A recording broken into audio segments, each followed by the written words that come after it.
Hi, this is Dan Jurgens, and if you want to have a good time, keep listening to the Krypton Report. It's a bird. It's a plane. This is Jason J. Lewis, the voice of Superman on Justice League Action. This is Mark Waid, writer of Superman Birthright, and you're listening to The Krypton Report, the All Things Kryptonian podcast, including Superman and Supergirl. We discuss games, movies, cartoons, TV shows, and comics. Find us on Facebook, Instagram, YouTube, and Twitter. That's my sentiment exactly, James. Man, sorry. What a day. It's been beat. Welcome everybody to the Nap Time Report here at Krypton. Man, it's been a heck of a week for only being Thursday. Like, you know, I was teaching today, and at the school, like, they don't go on Fridays because Fridays is dedicated to all remote learners and cleaning thorough even more and like in depth, and it's kind of just helped them keep a good schedule. So they don't go on Fridays, and so the feeling, the energy is like a Friday today, and I had to keep telling myself like it's Thursday, and well, by early Tuesday afternoon, it felt like the next day should have been Friday. So man. It's been a rough week here in Ohio, getting punched in the face and some personal stuff. With just jobs, and it's we're gonna make it through. And I injured my hand, and like it's swollen, and my thumb's all sore. I can't use it real great, so that sucks. But yeah, but we need to have some fun, James. We need to have some fun. We need to talk about comics, the important things in our lives, and DC properties, and you know, just that is one of them, yes. You know, the things that don't make us just want to cry sometimes. So, let's jump into some news, okay? Here we go. Dun-dun-dun-dun.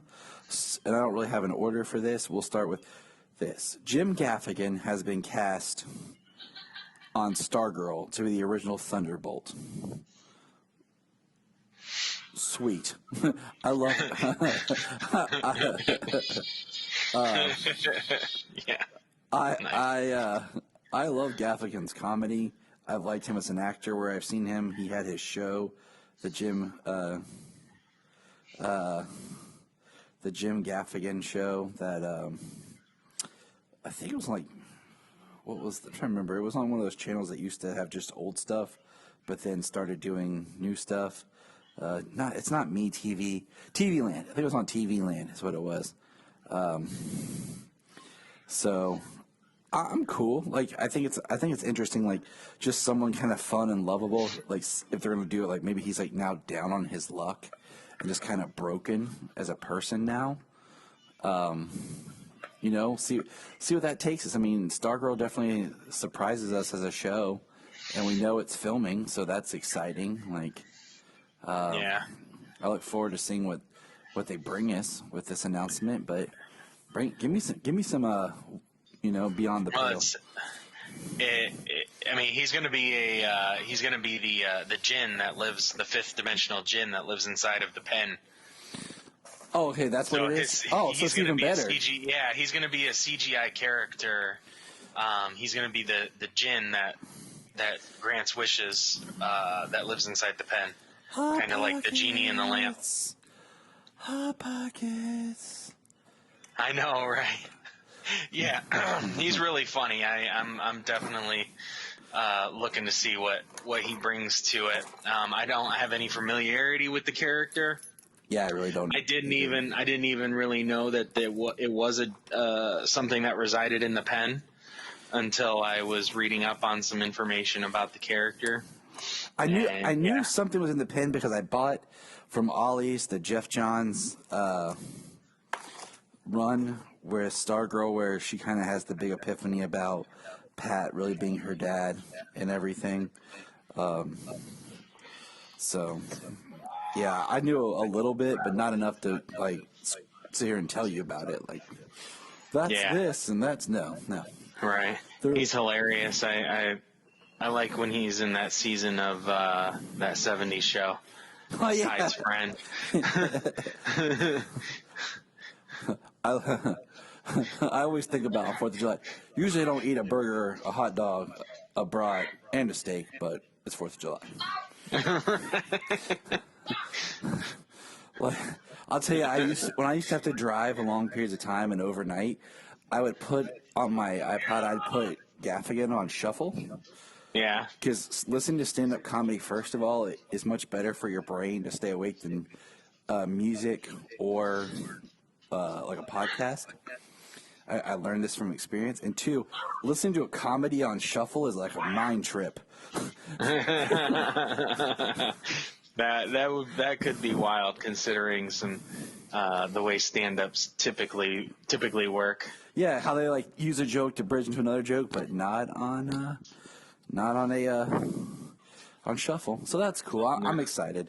I hope there's some funny Gaffigan references that us Gaffitonians will figure out. But okay, so you sent me a link to something about Beast Boy on Titans, and now I cannot find the news article. Well, the gist of the article was they were discussing Beast Boy and his characterization this year, and talking about how tigers were always his favorite character, and that's why he changes into tigers. We did get the one reference to when he changed into a snake. Yeah. In the season 2 premiere, but season 2 episode 1. But they discussed that it's a mental block that he has, something he has to work through, but that he should start to be able to this season change into other animals. You know why? Besides just a tiger. You know why that is, James? Because they got HBO money? Yeah. I love how you're thinking the same thing that I'm thinking. Guys, we got money now. Garth, Right. you can turn into whatever you want. Yep. All right, far out. So the one thing that I hope is his transformation. Not just the fact that he can transform into more animals, but his transformation gets smoother and faster. Because, if it takes him 20 seconds to change into an animal, it puts him at a serious disadvantage in a fight. In the show and in the comics and stuff, how he can fly up as a small animal or an insect or something and then change into an elephant and fall on somebody. I think it will. I mean, I think it's just like you said, the mental block and embracing his abilities. Same thing with him getting some sort of attire that he wears that shifts with him, so he's not always naked. Yeah, and it did say he is going to get a suit, and it's going to be in the middle between what he's wearing in the show, his normal outfit, especially from season 1, and more comic accurate. And it's Titans. We can always count on the costumes usually being pretty good. So yeah, we'll see where that lands. I mean, I just did a rewatch of Titans season 2. And I think I might go back and rewatch season 1. 'Cause I've watched season 1 a second time before, but I think I might rewatch season 1. But yeah, I just rewatched season 2, and all I can say is, man, Beast Boy, here's my quick highlights. 1, it took Dick Grayson way too long to come around to be Nightwing and to become a better person. Because Beast Boy really gets the crap into the stick. He gets screwed over when they fight Trigon, and then he gets screwed over when they just have their falling out in season 2. But like I told you, is if you look at seasons 1 and 2 like a one big season, like a 22, 24 episode series, the arcs work better, because at the end of what would be season 1 feels like your mid-season break, and then you come back and you continue on and you have your new villain for the back half, which is the Deathstroke, but you still kind of have your Trigon thread carrying through. So it feels a little bit better like that than thinking, man, it took 2 seasons for Dick Grayson to come around to be Nightwing and to be a better person. But, Titans, while we're on the subject of Titans. Which, like I said, I wish watching it right now that I hadn't told Jamie about the how they cut off a couple of episodes and changed the finale and changed the season 2 episode 1, because I wish I would have just gotten the thoughts of what's there as a whole. Yep, I understand completely. It's like you want to talk to somebody, you want to tell them. Yeah. At the same time, you're like, Because once you break it out, I mean, besides the obvious, you put it in somebody's mind, the disjointedness that's there, as opposed to them just experiencing it and seeing how it goes as one cohesive story, as opposed to, which a lot of people call a failed season finale in the first one. I mean, it failed on different levels, but them ending it on a cliffhanger, isn't necessarily one of them. Especially since everybody knew it was coming back. That's why I say if you look at it as like the mid-season kind of thing, it works so much better. But when you have to wait, 10 months to see the next episode here, it's a little more difficult to see in real time. So how we all experienced it that way. All right, so Titans. So on set, and there's not a whole lot to go on other than they tease that there's going to be a new Robin appear in Titans season 3. So sweet, like I've said before. Yeah, the quote was found a new Robin candidate. Yeah, or something. So I'm like, cool. If there is, it better be Tim Drake. Just because Tim Drake's not getting any love or representation on anything. The only thing that Tim's got some real representation in is Young Justice. Because he's in the Gotham Knights game coming out. Yeah. Well, and the Arkham series, but even then, I feel like it's such a diluted Tim Drake that it feels kind of like it's Damian from afar. Like if you don't know, and same thing with the Gotham game. It's like everyone debated, like, is it Damian or is it Tim? Is it Damian or is it Tim? I'm glad that it's Tim. Yeah, I like the Tim in Young Justice, definitely. And I picked up that Super Sons book, the arc when Tim came back as Batman and left as Savior, and you've got the Titans of the future being the new Justice League and stuff. Oh yeah, I got that trade. Nice. So nice. Yep, I picked that up. I like that story. So that is our Titans news. Let's see. We've seen some more behind-the-scene photos of Batwoman, and it's looking good. Like, I'm actually excited for Batwoman to come back with the new Batwoman, like in the Batmobile or Batwoman-mobile. It's not, it's not a whole lot, but it's just cool to mention. Looks like an RX-8 underneath that stylized body. I'll let you take that over because I don't know. It's a Mazda RX-8. It is a car you've seen a few times in the Fast and Furious movies, especially the early ones, like the first 3, 4 of them. Let's see here. I'm drinking my Superman coffee.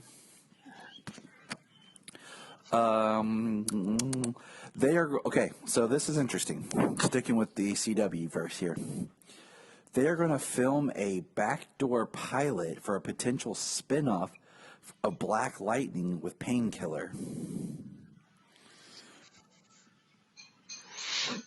Yeah, long pause. I know. I like the character. He's had a cool arc in the past, 3 seasons. But I'm not sure where you would take the character by himself. in his own series. You know what I'm saying? Like, some characters feel like they can build a world and fill out a world. I don't know. You know, think about, like, other than Supergirl, every Arrowverse show that started on the CW, because Supergirl didn't start on the CW. Same thing technically with Black Lightning. It was for Fox, but Fox didn't pick up the pilot, so CW did. So it was never, kind of engineered the same way. Worked out for them. Oh, yeah, it worked out great. But you know what I'm saying? Like, so Flash spun out of Arrow. Legends spun out of Arrow. So Batwoman spun out of Arrow. All the spin-offs kind of, had a backdoor pilot or some sort of way of getting in the universe from Arrow. Yeah, from Arrow and from the Flash, and just the way the universe built on top of each other. Yeah, because Ray was introduced, first in Arrow, and he was, because Ray and White Canary were the two main Legends leads, and they came from Arrow, and then the rest came from Flash. So, even Constantine came from Arrow. So the fact that we're now trying to spin out of another series is interesting. But I kind of feel like Painkiller is going to be kind of like the fact that Supernatural has gone on for 15 seasons and has had 2 backdoor spin-off pilots made that never took off. Yeah. And I kind of would have liked to have watched The Wayward Sisters. But I kind of would have liked to have seen that show. Yeah, I would have checked that one out. Because I liked... The backdoor pilot episode was pretty good. Exactly. I liked Donna, and I liked Jodie. So I would have definitely watched it. So anyways, that's cool. They just announced that today as of this recording. Let's see. Zach. Oh, wait. Hold on. So while we're here, let me pull it up. Jump back. I don't know. How long ago did they announce this? Because I feel like we haven't talked in forever, but yet it hasn't been that long. Okay. So they announced the premiere dates for several of our shows. And this is pretty crazy, because once again, things are getting pushed back. But we were told that, shows were coming back in January. But Batwoman is coming back January 17th. Black Lightning returns February 8th. And then my favorite night of television, The Flash and Superman and Lois, will be on February 23rd. And as long as they step the Flash up this season, probably be pretty good night. And all I'm saying is, yay, that's my birthday month. But, man, it sucks because Solomon was really rooting for it to premiere on his birthday. And his birthday actually fell on a Tuesday this year. And so it kind of sucks. But what sucks even more is, they told us it would be January. Now it's in February. But it's at the end of February, almost March. So I'm just like, can we please not have breaks? Instead of doing all these breaks that they usually do, just show the show straight. In my opinion, they should cut these shows down to 13 to 16 episodes and just do year-round programming. And so that way we can just have these shows continuously. Because throughout the year. That puts it almost in March. So what does that make the mid-season? May? Late it would May or be June? just 2 months later, yeah. And that's when we would get Stargirl and Supergirl, presumably, and Legends. Well, because you think that this year they probably will end up going straight on through, considering there may not be March Madness and stuff like that coming up. So they start in late February, they just play straight on through. So it's going to be very interesting. We're going to be busy, that's for sure. Our schedule kind of freed up for another month. Man, writing the schedule has been fun, but there's more important things. So let's see what else. Zack Snyder teased kind of Martian Manhunter. Nothing real big. Like, it's a picture of Zack holding his phone with a picture of Martian Manhunter that you can barely make out any details on. And it's like, I think it's more concept art type. Or yes, he was on a stream, like a Zoom call with like Wonder Meg and those ladies and a bunch of stuff like that. And he pulled it up on his phone. And he kind of flipped it to the camera and showed them only for like a second and a half. But, everybody got real excited. And it's been flying around. That image has been flying around everywhere. So that's exciting. I mean, that's just cool. Just confirmation more that, Martian Manhunter is to appear, and that's like the Martian Manhunter. And I guess there's a big rumor that we're going to get something from Zack next Tuesday, the 17th. So keep our eyes peeled for that. Yeah, just seen that rumor, the possible trailer or something like that for the fans on the anniversary date. And then another thing is today we got this John Cena for the John Cena show with the Peacemaker. They just announced that Jen Holland as Amelia Harcourt. I don't know who that character is. Robert Pattinson as Augie Smith. Don't care who the character is. If it's Robert Patrick, sorry, not Pattinson. Jesus, tired. If it's Robert Patrick, it'll be awesome. The man is a great actor. And then I'm looking at their Twitter handles instead of their actual names. Thanks, HBO Max. Danny B as Leota Abadaway. Oh, I don't know. I can't read. And then the last one is Chris Conrad as Vigilante. And you know what? He's the only one I know on here. You know why I know who Chris Conrad is? Two things. He played on Young Hercules, and then he was the replacement for Lyndon Ashby in Mortal Kombat Annihilation, the movie, who died as Johnny Cage at the very beginning of the movie. Well, I know that guy, yeah. Because I was obsessed with those movies when I was a child. And so I knew the actors and everything. So that's cool. He's going to be Vigilante. And that's the other thing is, he's the only character name I know is So Vigilante's kind of an odd one. And I say that in the sense that it's neat because this is a TV series spawned from, it's the first DC TV series spawned out of the movieverse. So technically Vigilante isn't a redo of a character, because we got one form of Vigilante on Arrow. And you know how we kind of talked about how they haven't duplicated yet on TV characters, but they've done it in films. And this is kind of that weird ground where it's coming from the film universe, but it's going to be on TV. Right. So that's interesting. Yeah.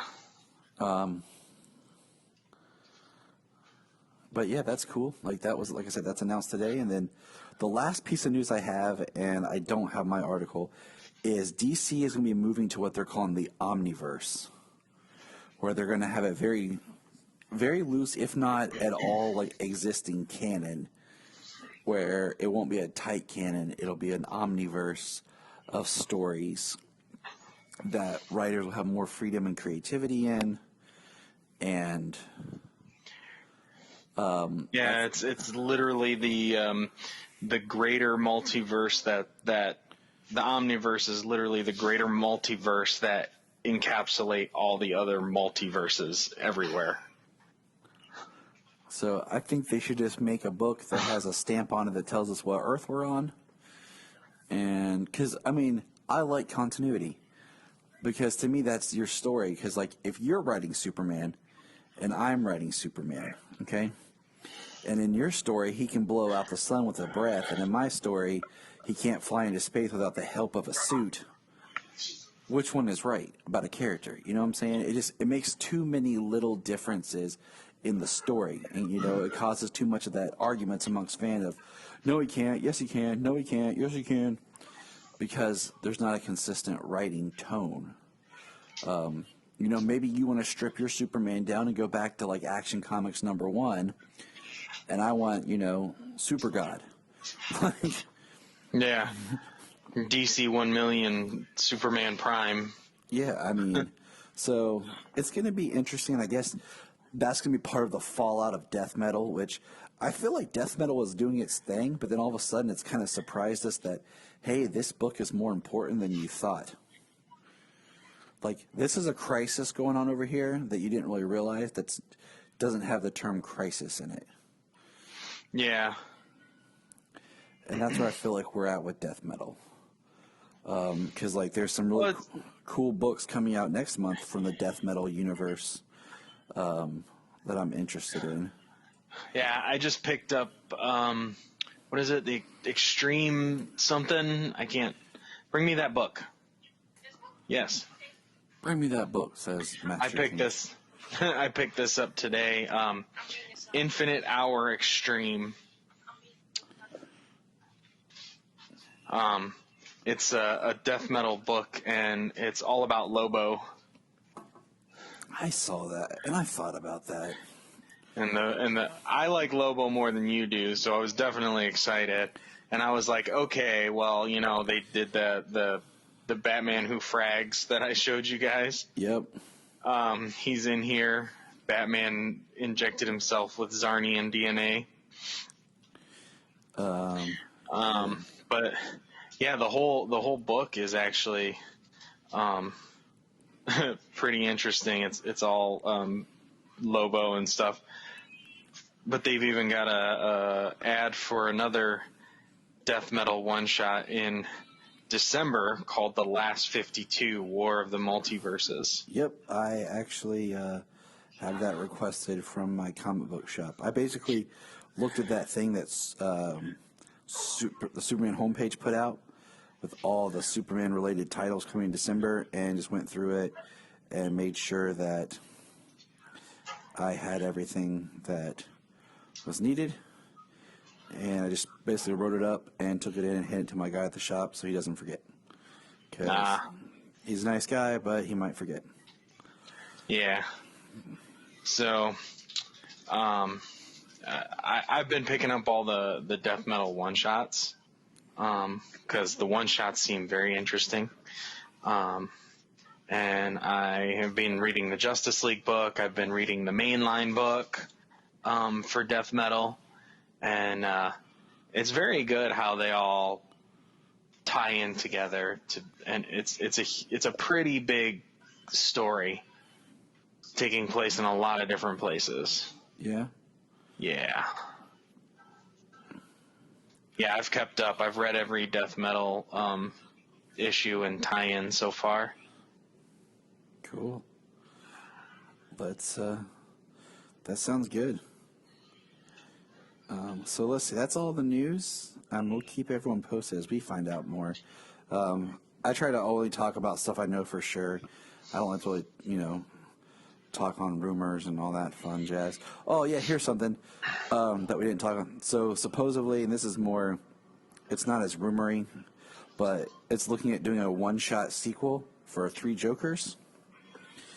Jeff Johns and Jason Fabok are. So we'll see what that all comes to. But it seems like Three Jokers sold great, but wasn't as well received.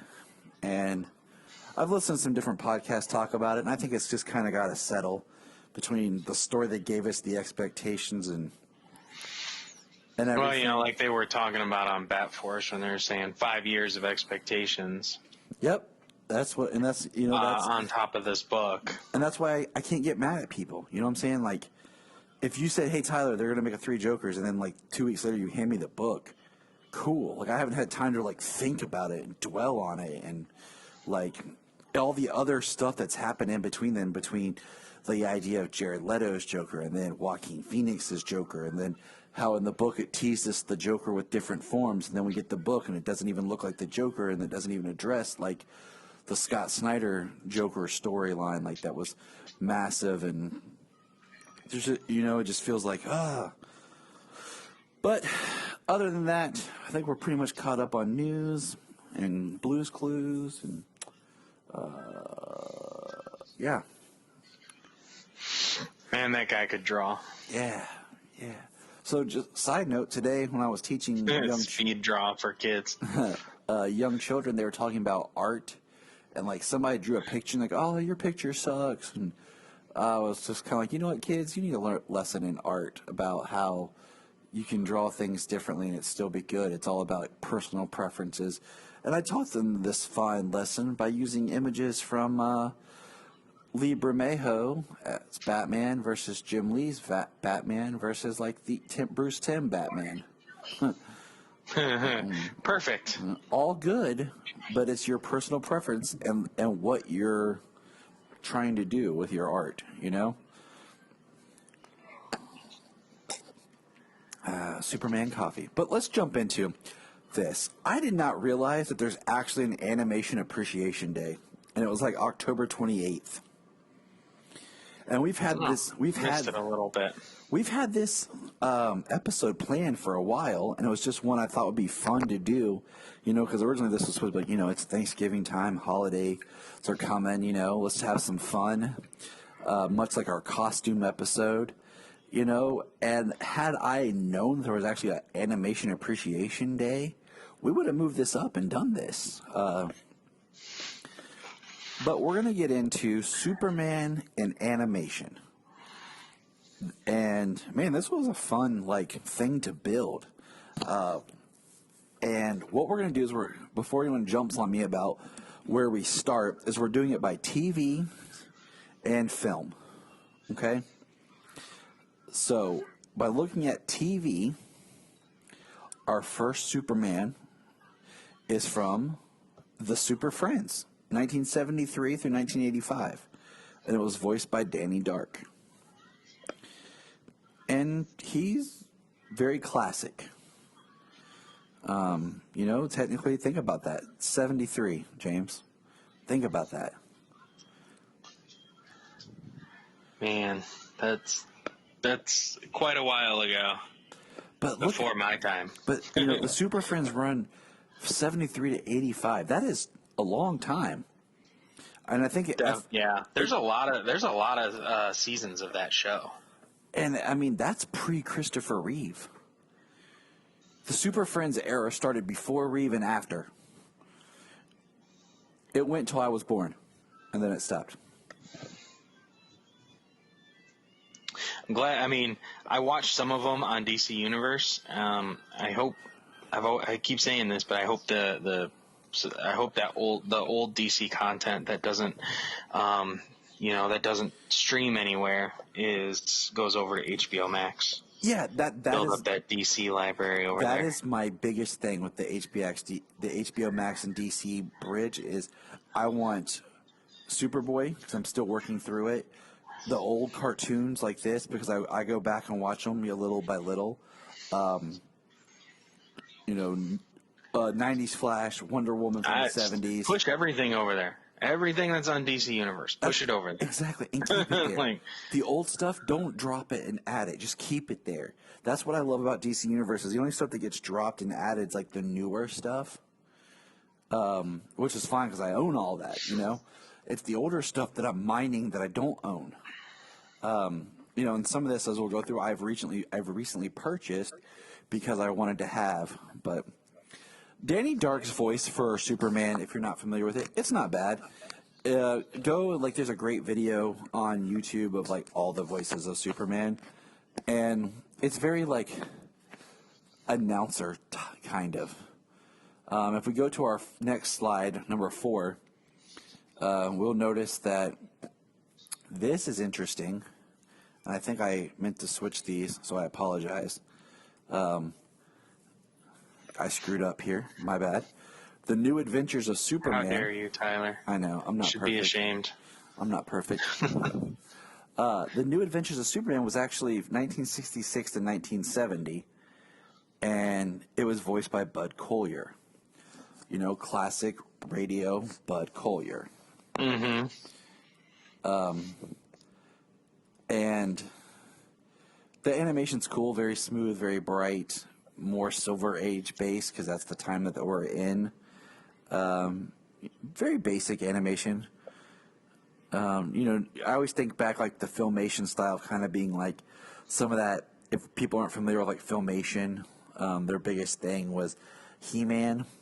I always think about, or like, 60s Hanna-Barbera, where if you look at it like Scooby-Doo, where like the bodies don't move, but maybe just the head does, because that's the only thing they're animating, so they can keep the same cell up longer. So just one part, like the head moves, to make the animation a little easier. Wonder Woman's calling James, so. Sorry about that. But it's cool. I mean, I don't own any of the Adventures of Superman. I've tried finding some, but I just don't feel like paying an arm and a leg for it. I do own a couple seasons of the Super Friends because I actually found them at the thrift store. My mother-in-law found them at the thrift store and got them for me. Oh, excellent. Because you know me, got to keep that physical media. So the next slide, so technically we're on slide 5, is Superman. What's 1988, and it's referred to as the Ruby Spear series. Very John Byrne looking, very John Byrne inspired. As far as the drawing, animation still has a little bit of that Filmation vibe to it.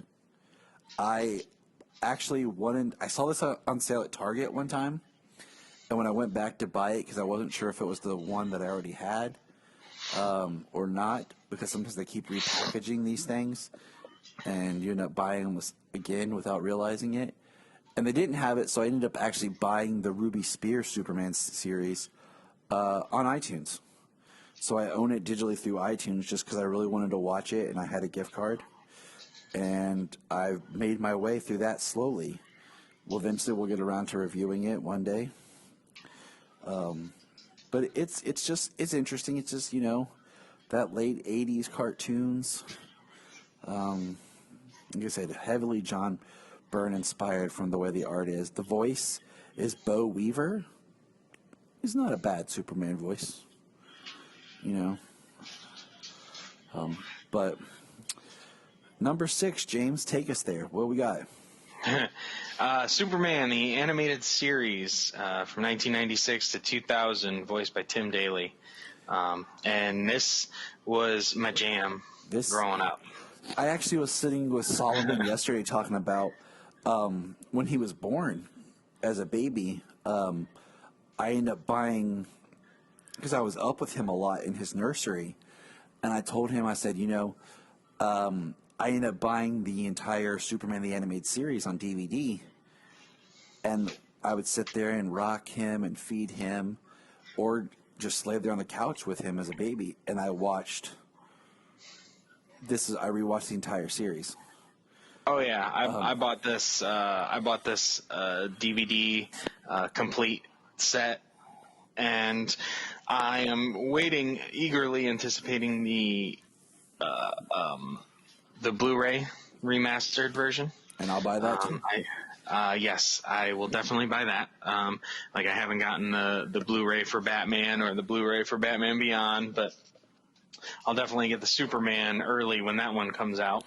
Because I used to go and buy, I had my thing was thrifting in the sense of I'd go to FYE or wherever and find do they have it, or is it previously owned, a buybacks or whatever, or Half Price Books. I have my list of stuff, and I go and find recently from Half Price Books, I just bought season 1 of Batman 66 on Blu-ray for $7. I got season 1.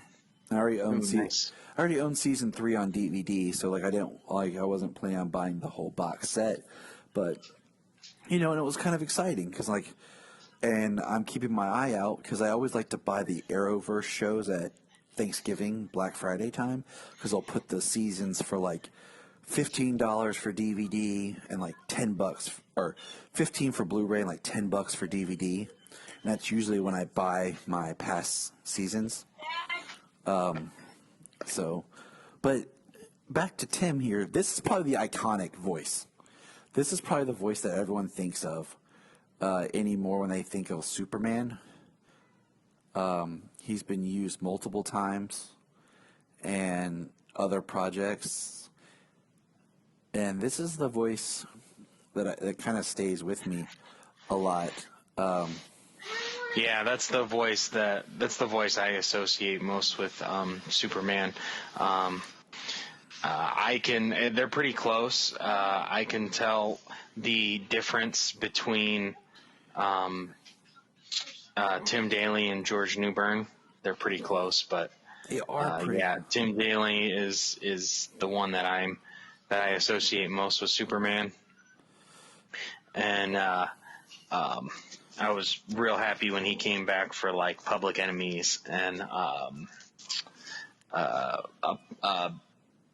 Batman Superman Apocalypse, or Superman Batman Apocalypse. I agree. So my slides are a little out of order, and I'm not sure why, but I'm going to fix it before I add it for everyone here to enjoy on our page. So that brings us into the Justice League and Justice League Unlimited years, which is 2006. So right as Superman the Animated Series is ending, we picked up Justice League, and that's where we get George Newbern. And for those who may not know, right now, Michael Rosenbaum's podcast Inside of You is doing a Justice League reunion episode where every one of the voice actors of the core main Justice League members are there except Kevin Conroy. And George Newbern, I mean, he's had a continued career with Superman, from the Injustice games to some of the direct videos. Yeah, he's still gone back and forth with Tim Daly over the years for the voice of Superman in different places. And that's why these two are kind of like tied, like in a way, you kind of go back and forth because they both are integrated so well. And we didn't mention it too much, but like, okay, so the Tim Daly Superman, there's definitely a little bit of looking at the animation, there's a little bit more of a softness to the face. And this isn't a Batman comparison, but like the animation for Superman, the animation is the same as the animation that was used for the Gotham, they call it like the New Gotham Adventures or the Gotham Knights. What I refer to as the season 4 of Batman the Animated Series with Tim Drake and Nightwing. Where Batman and Superman actually cross over for the first time. And then for those who don't know, the world's finest episodes. Yep. And if you think about it, in Superman the Animated Series, I love those episodes. He meets Batman. He meets Kyle Rayner, Green Lantern. He meets Barry Allen, Flash, and he meets Aquaman. And then we get to Justice League, and we're at Jon Stewart, Green Lantern, Wally West, Flash, and a completely like more BA Aquaman. Even though it's all in continuity, it's kind of like, oh, there's a lot of things that have happened leading up to Justice League. But the animation's a little bit more square, a little bit more harder lines. The colors pop a little bit more because I think there was more digital coloring and stuff done for New Justice Batman League. Adventures. Okay. Yeah, I think there's more digital coloring and stuff done in Justice League than there was, because there's more of a brightness in Justice League than there was in Superman the Animated Series. But like he looks a little bit more barrel-chested and like top-heavy, more so than he did in Superman the Animated Series. But this is kind of like the gold standard, I feel. These two, because I feel like these two kind of go hand in hand. Yeah, it was definitely the change in animation that went through for the new Batman Adventures and going into Justice League.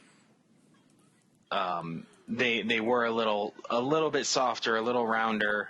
And then the farther it got, it was like more hard lines and more angles. Mm-hmm.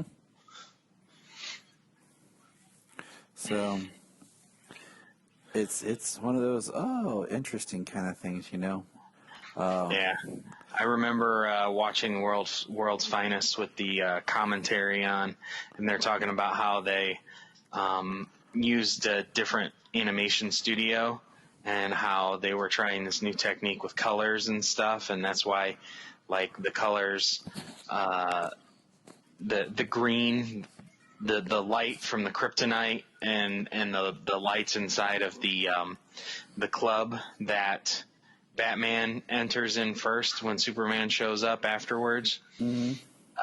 All that lighting and stuff, that was all done. That was brand new. It was new technique and stuff like that for the animation.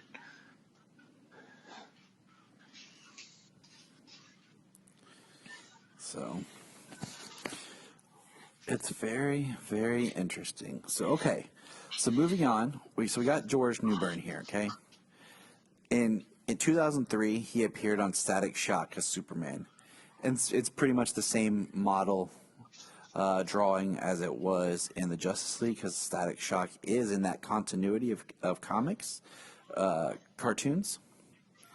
Though I'm not as familiar with, like we've talked about before, I never got to watch the show because it just came on, and I didn't get to watch all of Justice League and Justice League Unlimited, honestly, till it hit DVD. A friend of mine owned them all, and I borrowed them, and I probably watched, I think, all of it in 2 days. Like, I just back to back to back. Like, I loved it. And then and then I went out and bought it because it was just, it was on that time I was just busy with life, and Cartoon Network was very unreliable. We didn't always have DVR, and my mom didn't believe in cable if my dad wasn't home because he was gone a lot for work, and it was just hard, to keep up with stuff. So I just, saw it as it came on. This is during that kind of slowly we're about to enter the kind of the decline of the kids' WB and Saturday morning cartoon era. So sad. It is. Cartoon. Honestly, Cartoon Network killed it all. I'm gonna go on a tangent here. Once you got Cartoon Network and they could do what they wanted, and you stopped getting every station competing for cartoons, and once slowly there stopped being less cartoons, they started to make less toys. When they started, that's why you see the same kind of toy lines repeated over and over, and you don't really see new toys for new properties because no one makes new properties anymore. And that started the decline of toy stores. Because I can tell you right now, like, it's all a conspiracy, man. Used to, you'd watch, like, they had cartoons come on real quick. I'll throw these at you.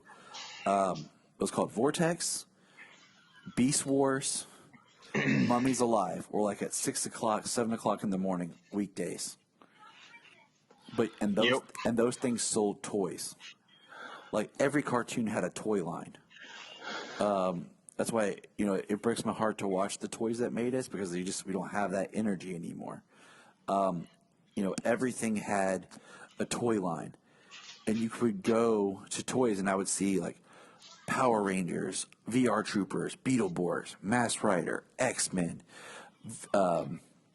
Spider-Man, Street Sharks, Warriors of Virtue. I mean, every movie had toys too. So, like, you had the Warriors of Virtue. You had Iron Man from the Iron Man cartoon, and the Fantastic Four, and the Hulk, and Savage Dragon, and Spawn, who didn't even have a cartoon, but there were Spawn toys.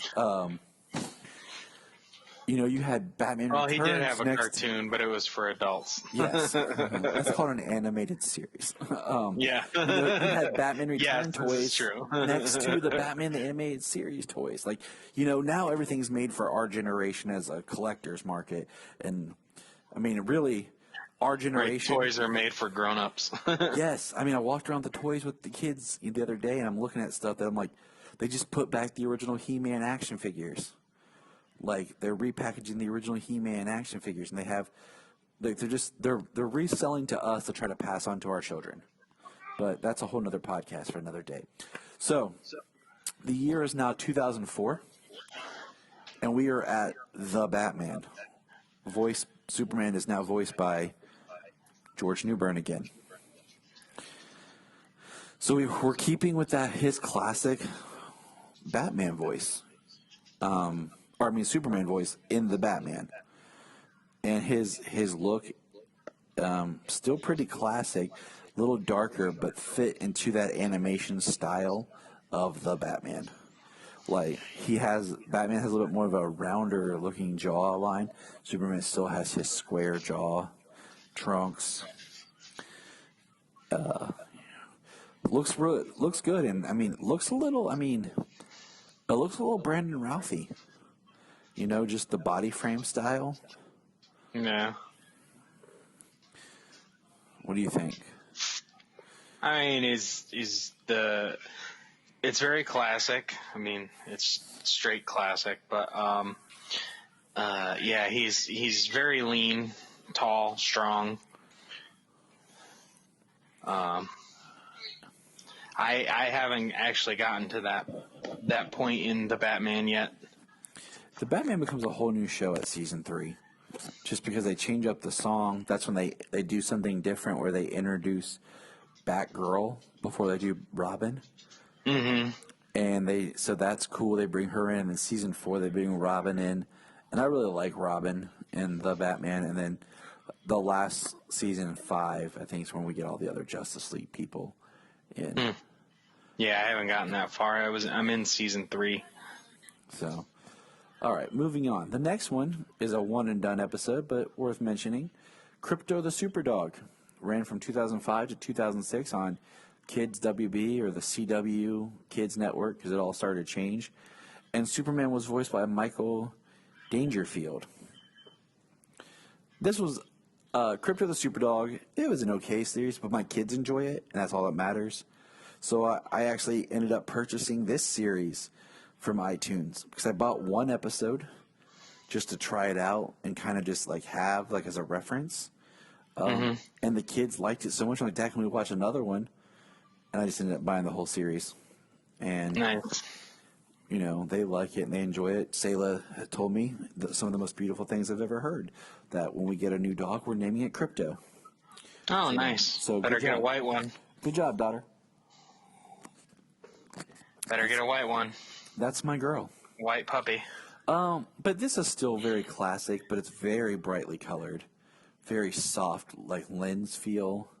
The face is softer, the hair is shorter. It doesn't really have the pop curl as much. And he's only been in one episode. So, but it was worth pointing out because it was representation. And then here we go, James. Here's our man. 2006 to 2008, Legion of Superheroes. Voiced by Yuri Lowenthal. This is our young Clark. So he has more of that messy hair, a little bit more stick figure, lean, small, has a Legion belt, because he's got his Legion symbol in it. Mm-hmm. And, yeah, it's a good look. We spoke about it when we watched the pilot, when he puts the suit on and it shrinks down and to fit him. It was pretty cool, but it's just a classic suit. All the capes worth mentioning, going back real quick, we didn't really mention, are all about top of the boot length. Ah, yes. So after Yuri here, our next one is Roger Rose, who voiced Superman on Batman Brave and the Bold. And this is the shortest cape I've ever seen on Superman. Yes, it is. It's halfway down the thigh. Yeah, and he's very big. Well above the knee. He's very, just like the animation style of Batman Brave and the Bold period, very big, very, big arms, still very top-heavy.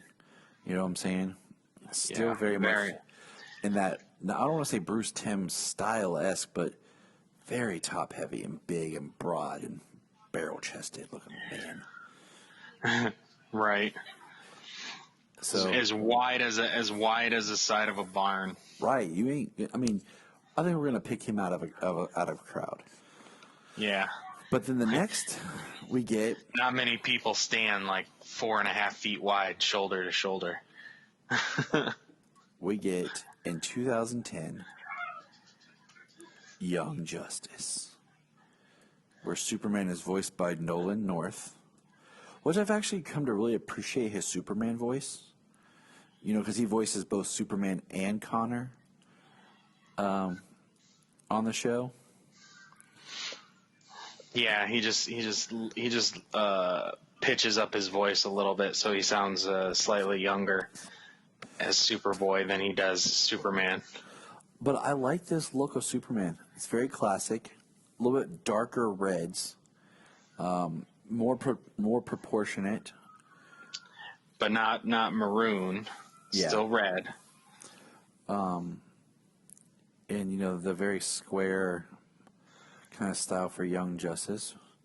But I actually really like Nolan's voice. He's probably my fourth favorite Superman voice. And we'll get into who our favorite voices are. Well, he doesn't get to be Superman all that often. No, he's not. The show is on the young people, so he's definitely Superboy more often than he is Superman. And that's why I never really thought of him much, like the Superman voice. But rewatching it now, where Brian was doing his first ever watch, I don't know how that's possible. I mean, I've basically been praising this show, and you and I did when season 3 dropped, and he hadn't watched it. But he came over about a week ago, I think it was, and we were trying to figure out what to kind of hang out and watch because the kids were around. So we picked up with him where he was watching in Young Justice, and Solomon became like engrossed in it. And we had watched it before, but it's like he didn't pay a lot of attention to it, and now he's in it, man. Like, he is in it. So we went back and we finished season 1 from where the point where we watched it with Brian, but then we went back to the beginning and we're watching it. And, you know, he has really enjoyed it. And that's why I'm, like, paying attention to some details differently and paying attention to Nolan's voice. All right, so the next slide. Well, the more you watch that show, the more you pick up, the more you see the different nuances of all of the characters on screen, not just the main ones you see repeatedly. So the next one is DC Superhero Friends, was like a kids play show. I was doing my research. You can tell it's very New 52 inspired, even though this came out in 2010. That's what it said when I researched it. New 52 dropped in at 11, so I don't know, but that's what it said online. You know, very kids, blocky, toy, Fisher-Price based program. Voiced by Matthew Mercer. I was going to say, doesn't that look like the DC Super Friends toys that are for little kids? Like, yep. What's the name of that line? The Imaginext. Imaginext, yeah. Yep. So I got a bunch of them. These characters look just like that. And you know what? That's cool, because I'll tell you one thing I've learned by teaching children is they don't respond as quickly to Superman and the Flash.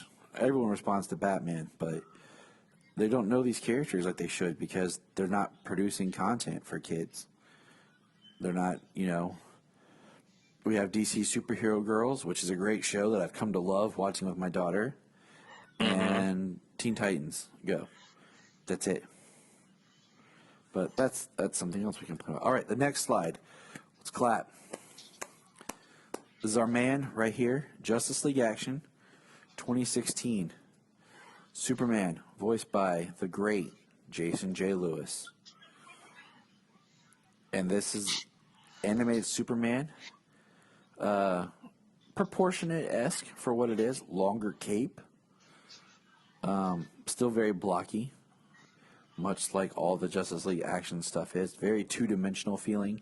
Yes, I know it's all two-dimensional, but just, you know, perception of on paper and stuff is very two-dimensional compared to like the creation of like a 3D realism. I love Jason's voice of Superman. He's in my top 3. It's kind of a shuffle between him, Tim Daly, and George. Nice. And I wish Jason would get more work as Superman. Yeah. I mean, I think it's good the way that they've used Teen Titans to do Teen Titans Go and introduce different characters you wouldn't normally see through Teen Titans, but also Justice League Action. They showed so many different people on so many different levels, and with the shorter time limit they did for each mini episode, they were able to show and introduce a lot of different characters. Yes. Yes, I mean, they had a lot of characters. I mean, it was a very loose continuity. I mean, nobody makes, like, serious shows anymore. Like, the Bruce I mean, Timm like one of my favorite episodes on that is when Cyborg is playing a video game and they're controlling Superman, Wonder Woman, and Batman. Oh, yeah. Yeah. And then Cyborg has to play against, is it Arcade? Or am I thinking, or the Toy... Is it Toyman? Toyman, yeah. He's got to play against Toyman. And I am Wonder Woman. Yeah. That really sound like, yep. Like, there's a lot of great, I mean, Justice League Action was actually a really great show, and I cannot believe, like, it hasn't got any more. Like, the toy line was cool for it. They had the small figures, and then they had the 12-inch figures. We have a couple of the 12-inch figures. Well, I didn't get any of the small It was figures. on Cartoon Network, right? Yes, it was. So why isn't it on HBO Max? I don't know. It's not streaming anywhere. It's not, because it was on Hulu. It was, yeah. Because we were going to work on this is another one that I bought back when it first came out, and I bought it one episode at a time because I wanted to watch it and I didn't have cable or anything, and I was like, I really want to watch this show. Back in 2016 when we had an explosion of Superman, we had this came out December of 2016, or was it 2015? I can't remember. Too much time. It still says Justice League Action is on Hulu. When I pull up my streaming app, but I'm pretty sure if I go to Hulu, it's not there. I'll look. I'm hoping if it's there, you got to have the live add-on or something, probably. Yes, you're absolutely correct. It's there, and it says watch with live TV. So yeah. Let's just that needs to come to HBO Max. It was a great show. We went to McDonald's to try to track down all the Justice League Action figures. But that was the last kind of big, I think, DC push for some sort of kids animation. As we'll see with our next slide, which is Harley Quinn. And once again, this is very classic Superman, trunks and all, and it's voiced by James Wolk. And he's not in it very much, but it was worth mentioning.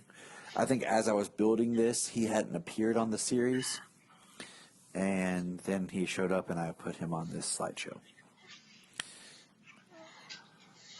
But it's a good look.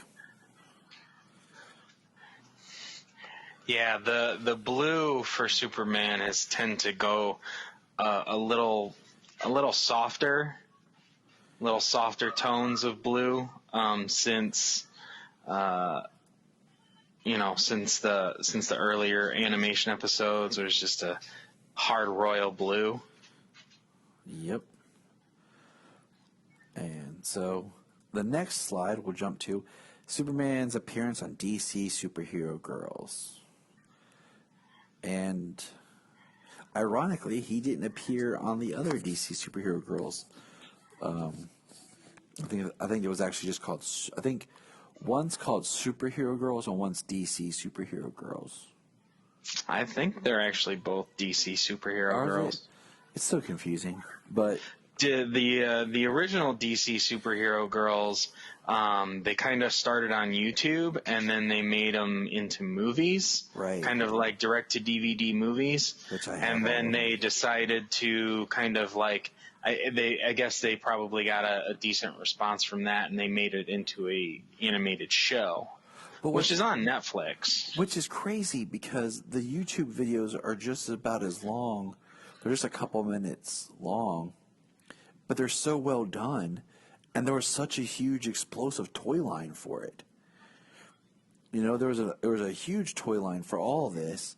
Yeah, all those dolls and stuff. There was different size dolls and toys and like costumes, and then they made the home videos, which I have all three of them. I have one. I have two of them, I think. And I think the third one, the newest one, the Atlantis one, is on HBO Max. Last time I checked. And then they do this show, which is like a complete reinvention and redesign, and they have the toys for this. And right when Sailor gets hooked on Supergirl, and I want to go get her a good Supergirl doll, they reduced the price and sold out of all these toys, so you can't even find these toys anymore. And I've noticed since having kids, it's that they do the first season, they do a huge push in merchandise on stuff, and then they get rid of it. Like Solomon discovered Lion Guard right as like the end of season 1, and then like all the stores got rid of all the Lion Guard toys and Lion Guard like bedding and all that stuff that like when you're a kid you want. Yet Disney was still putting out new episodes, but they had no merch for it, which doesn't make sense. But anyways, Superman's very classic, very bright blue. The bright blue kind of reminds me more of a Chris Reeve style suit compared to Kara, who has a darker, more maroon red here in the photo and a darker blue, very much like the early Supergirl TV series costume. The last slide is kind of our segue from TV into film styles, because this is our Nicolas Cage Teen Titans Go Superman. He's seen in the actual TV series with no speaking parts, but when they put him in Teen Titans Go to the movies, it's Nicolas Cage, and it is once again a very bright blue, misproportioned, Superman. Yeah, very top heavy. I mean, the animation in that show anyways, I mean, everybody's got stick legs and they're nothing but upper body, even skinny Beast Boy. Yeah. And then, so the next slide is kind of it's a big slide because I wasn't going to break down every one of these, but the Lego version. There's tons of direct-to-video Lego DC stuff. Most of it's classic Batman. You probably get a Batman in the later ones without trunks, maybe, but yeah, they're all very classic Batman or Superman. There's a couple without trunks I've seen. There's most of them with. It's worth mentioning that Nolan North has done a lot of the Lego direct-to-video Superman voicing. So it's nice to see him kind of back. Like, what's neat is I really got into these movies when they did Flash and then Aquaman, and then they did the Batman one that had the red hood, and then that one ties right into the new one that's the Shazam one. So they're starting to make them a continuity in the Lego movies. Oh wow! Direct. So of course, Solomon loving Red Hood, I had to get the Red Hood Batman one for him. And then I'll probably buy the Shazam one if I can find it at Black Friday, because that's where I bought these. I found like the $2 and $3 DVD sales. Yeah. So you probably get those for real cheap on Black Friday. Yeah. That's why I make a list and go look.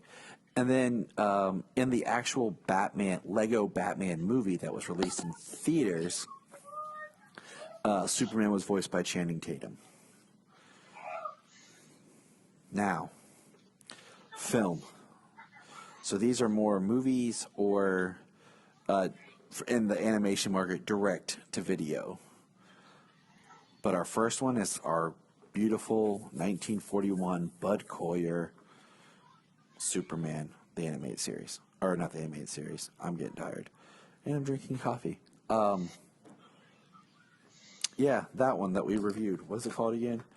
Fleischer Studios. Good, Tyler. Love the S. We've talked in length about this one. It's a classic.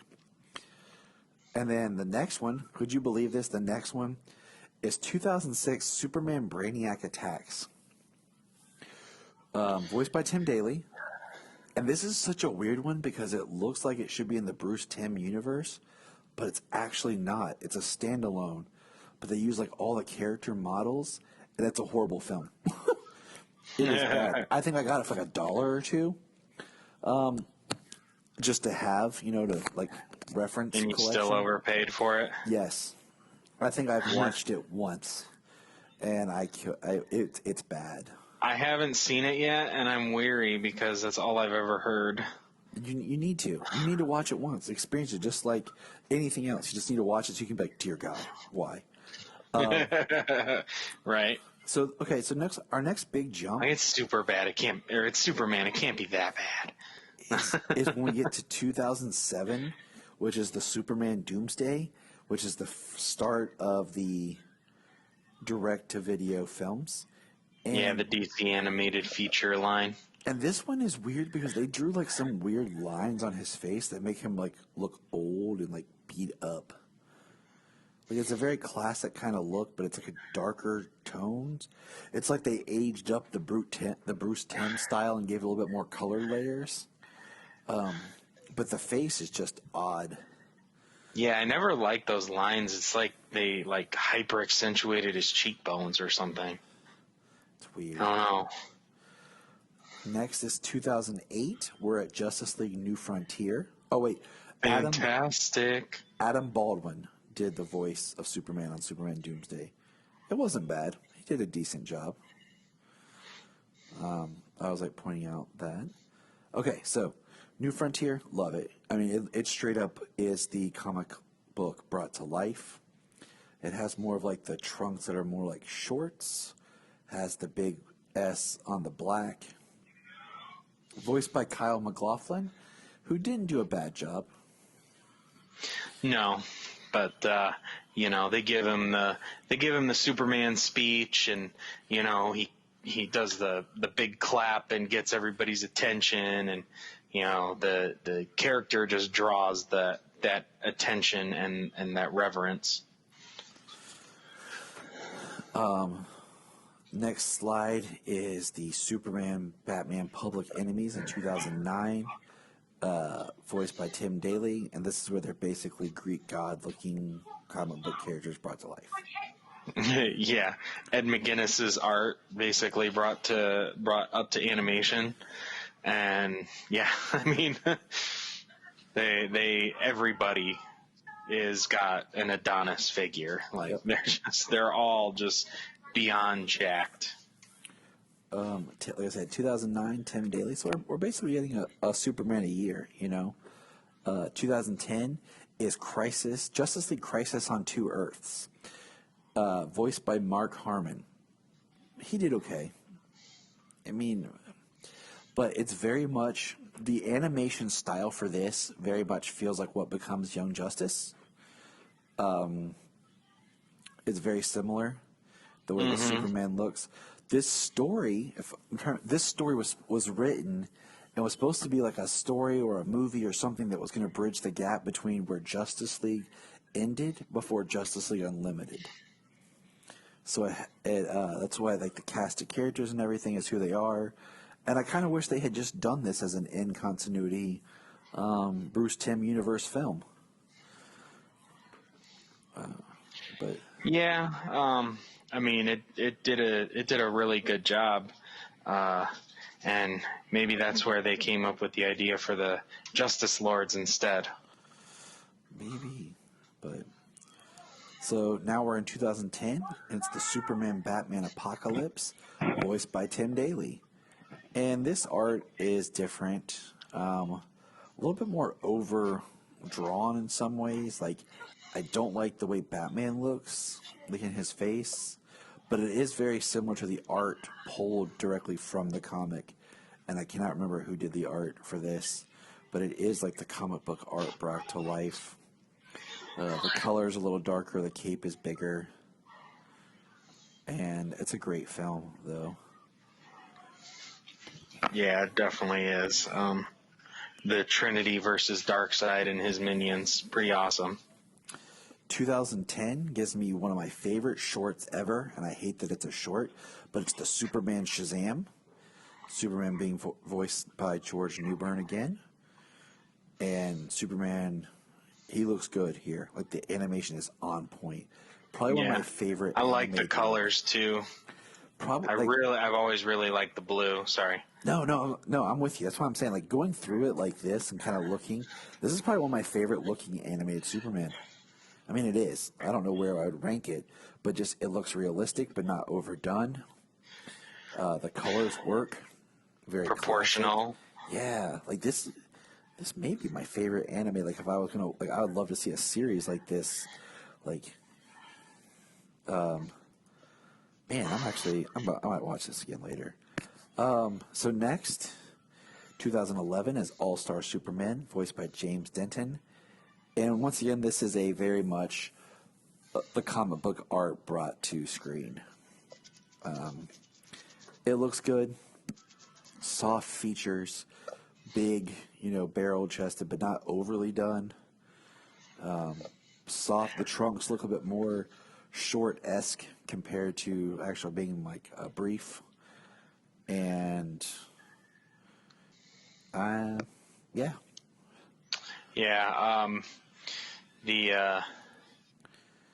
And just beyond the Superman suit here, the animation they did for Clark Kent in that, how he's very hunched over and stuff throughout the animation, like, they did a very good job.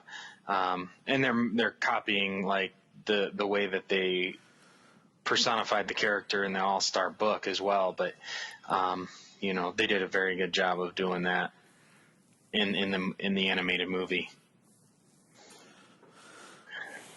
Now we're at 2012 with Justice League Doom, voiced by Tim Daly. The animation's good, but it's not my favorite.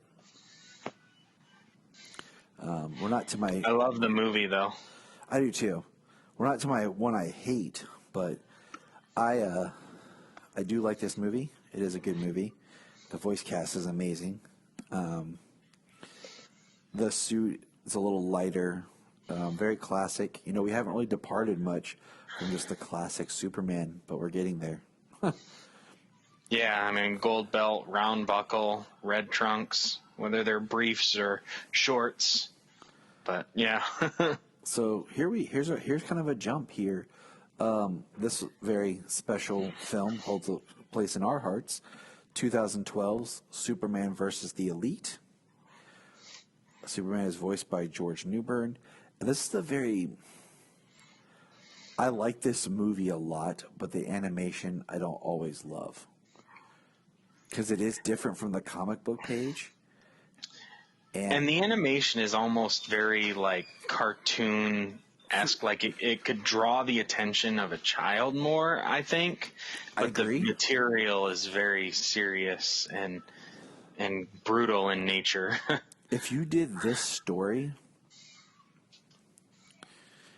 in the animation of Superman from the Shazam, it would be amazing. Oh my God, right? Because I love this story. Like, it's one that first time I watched, I was like, oh, I like that. But I was so turned off by, like, Superman looks overly sized, almost ape-like. He's just big and hulking and blunt. And yeah. But once again, having that familiar voice does help. Because just kind of listening to it, you can kind of think of the other style of Superman that you've seen. Because once again, it's George. We should have kept a tally of who appears more. But now we go to 2012. So look, 2012 has 3 different Supermen in it. Because we have The Dark Knight Returns, which is 2012-2013. And it's voiced by Mark Valley. And he did all right. Once again, a lot of times with these, I think they try to get different casting styles to kind of go with the other people in the cast. And it's just Frank Miller's Batman and Superman brought to life. So big, boxy. Right. They want the personification of what was done in the comic book, so like bring somebody who can fit that particular role as opposed to somebody who's made Superman their own for years. Exactly. That's why I have the Peter Weller doing the voice of Batman, and that I think works. But I wouldn't want like a continued Peter Weller Batman like animated series. So this brings us to 2013 summer with Superman Unbound, which is a great one that I watched because one, it's a good movie, it's a good story, it's got Supergirl, so that's something for my daughter to be thrilled about. And we're voiced by Matt Bomer, however you pronounce his last name, who is one of the few people to voice Superman who could play Superman in live action. And he currently, if you're like, who's that? He portrays Negative Man on Doom Patrol. Yeah, he's the voice for Negative Man and plays Larry Trainer. He was in the running at the time before Cavill got the role. Exactly. To be a live action Superman. And it's kind of sad because I think he would have been amazing. I mean, not that I don't want Cavill, but I'm just saying, like, he would have done a great job. And I like the animation for this. It's a little misproportionate. He would have had to bulk up. But once again, yeah, he would. The animation in this is very much kind of Brandon Routh style. When I say that, like, as your live model, where it's kind of slender, but yet he still looks buff, but more slender. I like still muscular and athletic, but.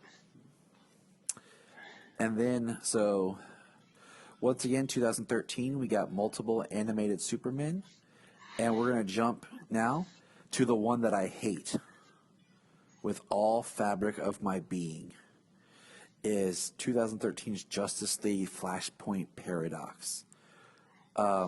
Superman is voiced by Sam Daly, son of Tim Daly, so that's cool. But dude, I hate the way Superman looks in the early part of the film before Flashpoint, and of course he looks weird in Flashpoint where he's all skinny because they kept him underground. He looks misproportioned, weird, gunky, very bad anime style. And he looks horrible when he first comes into the museum. He looks a little bit better when he is out there and he grabs the belt on the guy and is just holding his hand around the bomb. But yeah. When the first entrance into the museum, the Flash Museum, yeah, he looks terrible. This is my least favorite. All right.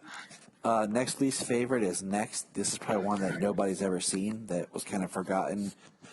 I don't even know what really this thing was other than I found the DVD for $1. It was a direct-to-video kids Justice League Trapped in Time, released in 2014. Peter Jessup did the voice. The Superman has a very New 52-esque look to him, and just looks blocky and very cheaply done. But worth mentioning for this podcast. Now, 2013. That was thrown in there because I put that in the wrong place, because we get into now 2013's Justice League War, voiced by Alan Tudyk. This one stands out because even though we're now entering the continuity films, Justice League War has a slightly different voice cast than what will carry on, and a little bit more of a different design than will carry on. But this is straight up animated New 52. Yeah. I mean, very, very Jim Lee, and Justice League War was based off of Justice League Origins, the first 6 issues of the New 52 run, written by Jeff Johns and art by Jim Lee. And Justice League War, they put the animation style as just that. So,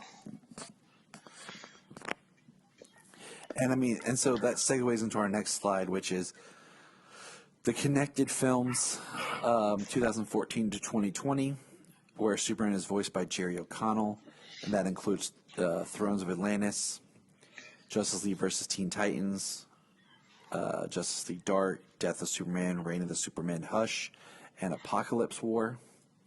We'll see where we have the standard New 52 inspired suit, and then we have the reborn suit that appears at the end of Reign, features prominently in Hush, and then is blip and you miss it in Apocalypse War. I like the reborn suit. You and I have talked in length about being one of the best suits. Yes, definitely. I mean, I like the animation for the New 52 style suit that he wears throughout the early films. Jerry O'Connell, I love his voice as Superman. You know, he was Shazam back in Justice League Unlimited, and he did a good job there. And I think he graduated, got to graduate to Superman, and he did a great job. And his chemistry with his real life wife, Rebecca Romaine, as Lois Lane, stands out well for their interactions in Death and Reign and Apocalypse War. All right, so just kind of moving swiftly because we're almost done here. Justice League versus the Fatal Five in 2019 is basically just is the same Bruce Timm animation. George Newbern does the voice again. 2020 brings us to Red Sun, which is just worth mentioning because it's Superman, but it's a very Bruce Timm style Superman with the Red Sun, color scheme. Yeah, I think the Red Sun skin in Injustice, the first one, is really good. Yes. I thought about throwing video games on here, but I figured we could save that for another day. And then the last one we have is the most recent, which is Jason Isaacs did the voice in Red Sun, which is good. He did a good job. Weird, Jason Isaacs doing Russian. Yeah. And then the last one we have is Superman Man of Tomorrow with Darren Criss doing the voice. And the animation is weird in a good way. Like, just kind of still animation is odd, but watching it in motion, I don't mind. I like it. This film's grown on me a lot. I like a lot about this film. Yeah, there are things I don't, and there are things I do like about the film. His suit, not particularly one of them. It's, you know what and the I've suit said at is? length before, they don't need to go back to the trunks, but I'm okay. Especially since it was an origin story, I suppose. Yeah, I mean, like I told you before, I think I'll take the trunks in comics, animation, whatever.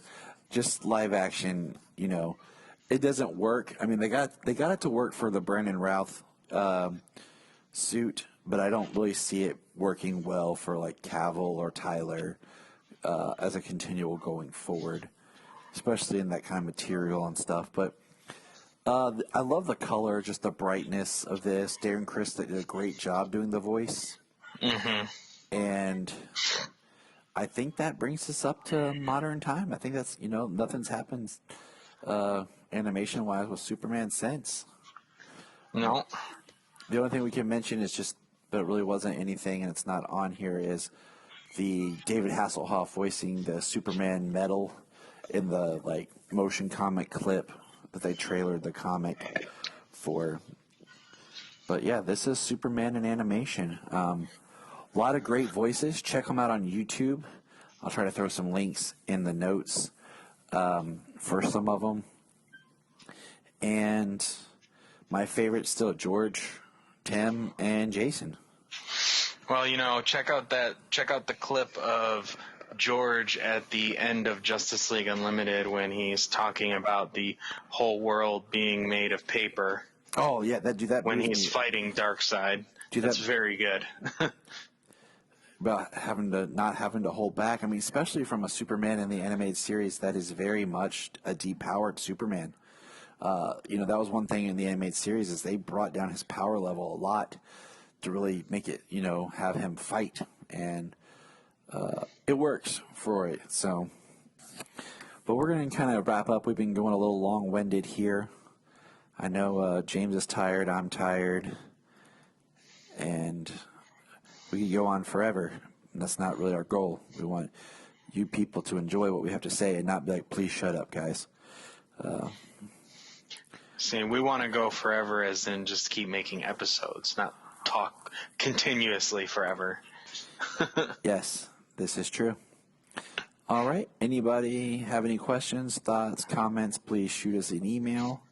KryptonReportPod@gmail.com. Let us know your thoughts. Let us know your ideas. You want to say how much you like us, or if you want to say, hey, you guys suck, just let us know. All right? All good? No hate here. And remember, Look up in the sky. Look up in the sky. Look in the sky.